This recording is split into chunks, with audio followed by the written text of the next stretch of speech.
to 1 to 3 minutes.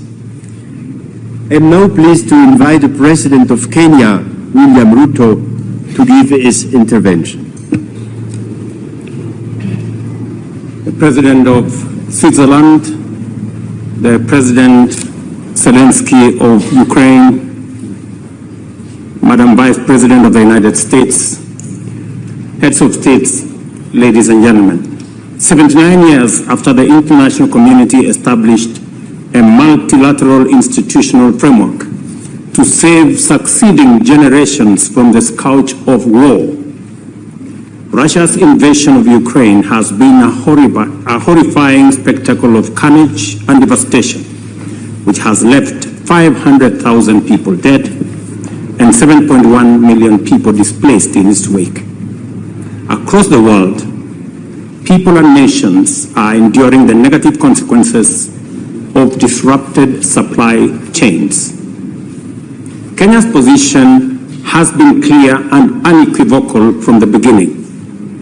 Russia's aggression against Ukraine is unlawful, unjust, and a violation of the fundamental principles of international law, which honor the sovereign equality of nations, upholds their territorial integrity, and advocates the peaceful resolution of all disagreements. Just like the war in Ukraine, the war in the Middle East has been equally devastating. So is the case with the war in the Sahel region in Africa, in Eastern DRC, in Somalia, in the Horn of Africa, and of course in the Sudan. 14 million Africans have been displaced by the war in our continent, and 2.5 million kids are out of school. This state of affairs speaks volumes of global leadership, and especially the peace architecture at the United Nations, and more specifically the gridlock at the United Nations Security Council. Today, a farmer in Kenya, in rural Kenya actually, knows there is war in Ukraine for two reasons. Number one, he paid more for his fertilizer, and number two, his fertilizer came late. Let me also say, this peace summit is a historic step in the right direction. For the first time, we have convened to talk about peace in Ukraine and not war in Ukraine. Secondly, a commitment to peace makes certain fundamental concessions inevitable. This summit should not be a meeting of just friends. This should be a meeting of both friends and foe. To succeed in this positive trajectory, Russia must be on the table, number one.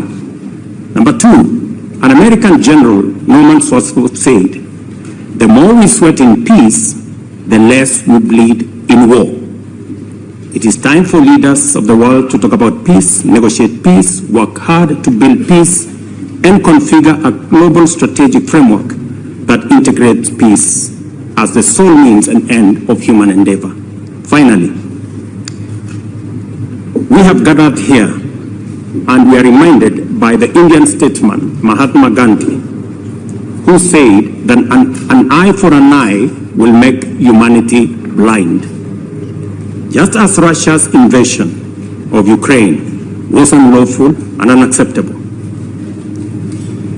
the unilateral appropriation of Russia's assets is equally unlawful, unacceptable, and a derogation from the UN Charter, especially for those of us who believe in freedom, justice, and democracy, and the rule of law. As we embark on this journey to resolve conflict in Ukraine and throughout the world, it's time for parties to the war in Ukraine to demonstrate good faith, abandon intransigent attitudes, and soften their positions. I thank you. Thank you.